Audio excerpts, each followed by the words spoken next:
there, good morning. Welcome to Breakfast with Sally Nugent and John Kay. Our headlines today. The rest of this morning's news. Thank you, John. The General Medical Council has started a consultation into how physician associates who support doctors but don't have a medical degree are regulated. The family of a woman who died after being seen by a physician associate instead of a doctor is calling for tighter controls and clarity for patients. Our health correspondent Dominic Hughes has more. The Israeli Prime Minister has reacted angrily to a decision by the US to allow the UN Security Council to pass a resolution calling for an immediate ceasefire in Gaza. Federal agents have raided properties belonging to the American rapper Sean Diddy Combs in Los Angeles and Miami as part of an ongoing investigation. The hip-hop star has faced several lawsuits accusing him of sexual misconduct. His lawyers have denied the allegations. Our North America correspondent David Willis has this report. The Prime Minister is to be grilled by MPs today ahead of the parliamentary Easter recess. Rishi Sunak will face questions from select committee chairs on global issues, the economy and public services and strategic planning. Well, our chief political correspondent, Henry Zeffman, joins us now. Morning, Henry. That is quite some list, isn't it? Westminster for us. 12 minutes past 6, and a giant gorilla who was stolen from a Lanarkshire garden centre a year ago. Gorilla statue. Phew! Not a real gorilla. It's been captured and reunited with his owner. But now Gary's back. Thank goodness. Yes. I mean, he's obviously quite popular. Who would have... Yeah, there's so many questions. Carol's back too. 6:16, and more than 1.5 million women in the UK are believed to have endometriosis. It's a gynecological condition which can cause painful periods, nausea, extreme tiredness and infertility. Research from the charity Endometriosis UK has found it takes an average of almost 9 years for women to get a diagnosis. Well, BBC Radio Sheffield presenter Ellie Colton has shared her story. Thank you to Ellie for that. Right, shall we look at the Tuesday morning newspapers? And we'll start with the... Lots of the papers this morning. Let's have a look inside, shall we? Because in the Mail today, they're suggesting that... We've talked about a tea shortage, didn't we, quite recently? Fears now over a shortage of coffee beans.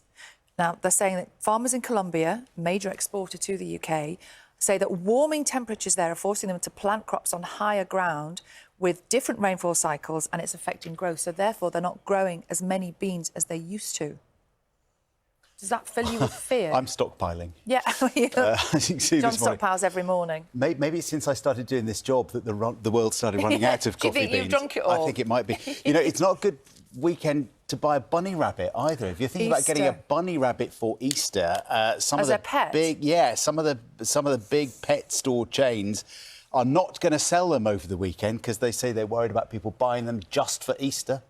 A bunny's not just for Easter, yeah. And they say then you get loads of pets being abandoned, taken to rescue centres. So they say, with that in mind, they're deciding they're going to have a complete ban between Thursday and Easter Monday just to get through the weekend. So that if people just on a whim decide to buy a... I bet you had a rabbit as a kid, I had a bunny. You did, didn't you? Hazel. Oh. Hazel? Yeah. Oh, was Hazel for life? Clearly not just for Easter. Please, not this morning, please. It's too raw. It's too raw. Oh, stop. Why Hazel? I think it was Watership Down. Oh, OK. But, of course, that didn't end terribly well either. It didn't end well, did it? No. Poor Hazel. John. Yeah. Should we finish on a high? Yeah, please. I'm not sure it is a high, is it? Oh, it is actually. Arnold Schwarzenegger, Terminator. Yeah. He says he's becoming a real cyborg. That's because after a recent health test, he's actually had a pacemaker fitted, which means that he's going to be super, super healthy. OK, good. And looking after his health. He had some heart issues a couple of years ago. Yeah. He's had an irregular heartbeat and he's had that procedure and has talked about it, saying that, you know, it's the right thing to do for his health. A real cyborg, he says. A real cyborg. Good stuff. It's 22 minutes past 6. Now, we know that across the UK we have some of the most beautiful beaches, the most gorgeous coastline, but unfortunately, all too often, they are covered in rubbish. Well, Pat Smith, also known as Action Nan, is part of the Great British Spring Clean and has made it her mission to pick up as much beach litter as possible. Yeah, our reporter John Danks has been out to give her a helping hand. Well done, Action Nan.